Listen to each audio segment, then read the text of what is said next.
आज भी जो डेलीगेशंस फॉरेन एनवाइज की यहाँ पर सेंट्रल गवर्नमेंट ने लाई है, हमें उस डेलीगेशन के आने का कोई सीधा एतराज़ नहीं है। मगर सवाल ये है कि ये रिटर्न क्या देंगे ये डेलीगेशन। ये तीसरी बार उन्होंने स्टेज मैनेज्ड डेलीगेशंस लाए, आते हैं, फुल प्रोटोकॉल मिलता है, 5 स्टार होटल मिलता है, सरकार ऑर्गेनाइज करते हैं कुछ लोगों को जो उनकी बोली बोलते हैं और उनको मिलाया जाता है। ओपनली ना वो आवाम को मिल पाए तीनों बार, ना ही पॉलिटिकल पार्टीज़ को कोई जो यहाँ पर 15-20 पॉलिटिकल पार्टीज़ है छोटी बड़ी, उनको तो कोई इन्विटेशन ही नहीं, उनके नुमाइंदे तो गए ही नहीं जो ज़मीनी सतह की बात उनसे कर सकते। और जो उनके अपने खैर खा है सरकार की वाहवाही करने वाले लोग हैं, वो चाहे किसी तबके से हैं, उनको वहाँ ले जाया गया और उनसे हम यहाँ मिलवाया गया। तो मुझे नहीं लगता है कि इस तरह की डेलीगेशंस को लाने से कोई फ़ायदा है। हमने डिमांड रखी थी कि आप अपने पार्लियामेंट के पार्लियामेंटेरियंस की डेलीगेशन बनाइए, ऑल पार्टी डेलीगेशन बनाइए, 2-4-5 दिन वो आए, तमाम ज़िलों में जाए, आम लोगों से बात करे और जो भी सेंट्रल गवर्नमेंट ने फैसले लिए जम्मू कश्मीर के बारे में उसके जनरल आवाम से बात करें। जो मोटिवेटेड तबका होता है, जो मेरे हैं वो मेरी बात करेंगे, जो उनके हैं वो उनकी बात करेंगे। जब तक ना डेलीगेशंस आवाम से बात करें, अवामी सतह पर बात करें, तब उनको पता चलेगा कि ज़मीनी सतह पर लोग इन तमाम फैसलाजात के बारे में अपनी क्या राय रखते हैं। तो उन्होंने वो डेलीगेशन देने से मना किया।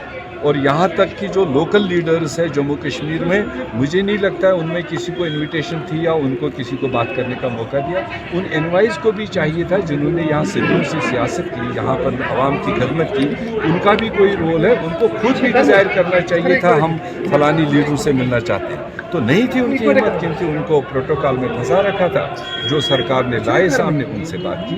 तो मुझे नहीं लगता है कि इस तरह के डेलीगेशन से कोई ज़मीनी सतह पर कोई चेंज आ सकती है। सर, कल मेयर साहब ने कहा था कि सब पार्टीज के डेलीगेशन उनसे मिल गए, तो कैसे? मैं वही कह रहा हूँ, वो गुमराहकुन स्टेटमेंट कर रहे हैं। किसी पॉलिटिकल पार्टी को इनविटेशन ही नहीं थी।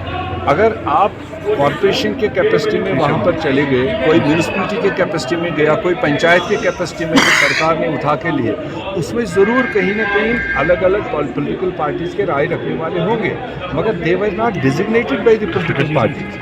और फिर इस तरह से गुमराह करना कि देखिए जी आज उनसे सब पार्टीज़ के लोग मिले, नाम लेकर उन्होंने कहा, मैं उसको सरासर रद्द करता हूँ, क्योंकि मेरी पार्टी को किसी लेवल पर कोई इन्विटेशन नहीं थी, ना हमने किसी को डिजिग्नेट करके भेजा था कि तुम जाकर कांग्रेस के बिहाफ से वहाँ बात करो। जैसे कि यहाँ पर कांग्रेस पार्लियामेंट में 370 को लेकर बात हुई, तो वहाँ पर अमित शाह का कहना है कि अब 370 वापस लिया जाए, क्योंकि जो बेंच बनी है सुप्रीम कोर्ट की, उन्होंने फैसला लिया होता कि फिर ये साथ यहाँ पर लोग रोक लगा दी। होम मिनिस्टर ने तो पूरे देश के सामने एक हिसाब से क्लियर किया, ये जो यहाँ सौदाबाजी करके अपनी वो स्टेज जमा रहे हैं कि हम रेस्टोरेशन ऑफ स्टेट लाएंगे, डिमांड सबकी है, पूरे जम्मू कश्मीर की, किसी एक फर्द की नहीं है। मगर होम मिनिस्टर ने क्लियर किया कि टेम्परेरी 370 को हटाते हटाते 70 साल लग गए, तो अब एप्रोप्रिएट टाइम का वेट कीजिए। तो एप्रोप्रिएट टाइम का ड्यूरेशन कितना होगा?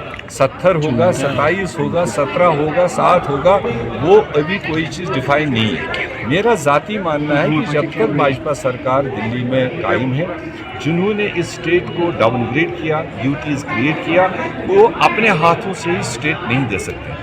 जब तक मरकज़ में बदलाव नहीं आएगा, जब तक वहाँ चेंज ऑफ गार्ड नहीं होगा, तब तक इन चीज़ों के बारे में सोचना शायद हमारी गलत है। मीर साहब यहाँ पे आपसे जानना चाहेंगे, अल्ताफ बुखारी साहब की अगर बात करें, उनका कहना है कि जब तक अगर हमें स्टेटहुड नहीं मिलेगा तो आर्टिकल 370 को कैसे वापस ले आएंगे, तो उसके हवाले से आपका क्या? बात तो वही है, तो कोरिलेटेड है। जब बुनियादी बात है स्टेट को, जो कॉन्स्टिट्यूशनल स्टेट हमारा 200 साल से था, पहली इसीलिए कॉमन बात सबकी है कि स्टेट को रेस्टोर चाहिए। उसके बाद में जो कॉन्स्टिट्यूशनल गारंटी, चाहे वो पास्ट की थी, चाहे कोई नई गारंटी दी जाएगी, वो बाद की बात है। जहाँ तक 370 की बात है, सब दुनिया जानता है कि करीब 28 पार्टीज सुप्रीम कोर्ट जा चुकी है। तो सुप्रीम कोर्ट ने मार्च का महीना उसमें डिसाइड किया है, कोविड की वजह से डे टू डे हियरिंग नहीं होती। हम उम्मीद वो भी रखेंगे कि सुप्रीम कोर्ट ने 370 के बारे में पहले भी 50 साल में 3 फुल बेंच मतलब उन्होंने डिसीजन दिए।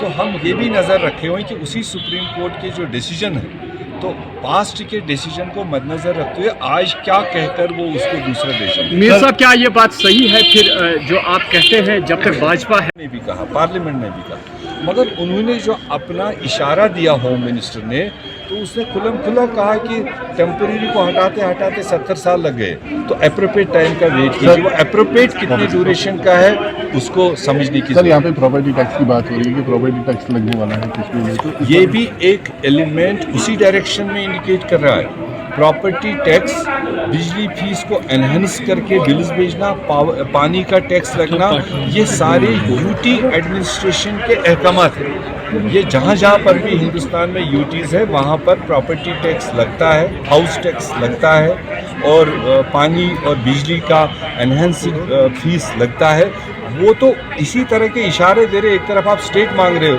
दूसरी तरफ से वो यहाँ के कार्डर्स को मर्ज कर रहे हैं दूसरी स्टेट के साथ, दूसरी तरफ से वो आपको प्रॉपर्टी टैक्स प्रपोज कर रहे हैं, वो आपको हाउस टैक्स प्रपोज कर रहे हैं। वो अपने इरादे को तेज़ी से आगे बढ़ा रहे हैं, और हम लोग सोच रहे हैं कि आज नहीं तो कल वो स्टेट हमें वापस देंगे। इन अहकामात से लगता है कि, इसीलिए मैंने कहा जब तक ये सरकार वहाँ दिल्ली में बैठी है, स्टेट भी वापस लाना मुश्किल है। 370-35A तो सब जुडिस मामला है, सुप्रीम कोर्ट में है। हम उम्मीद ज़रूर रखेंगे सुप्रीम कोर्ट उस पर तेज़ी से कार्रवाई करे, जो भी फैसला वो देखेंगे उसके बाद की बातें हैं किसकी क्या रिएक्शन।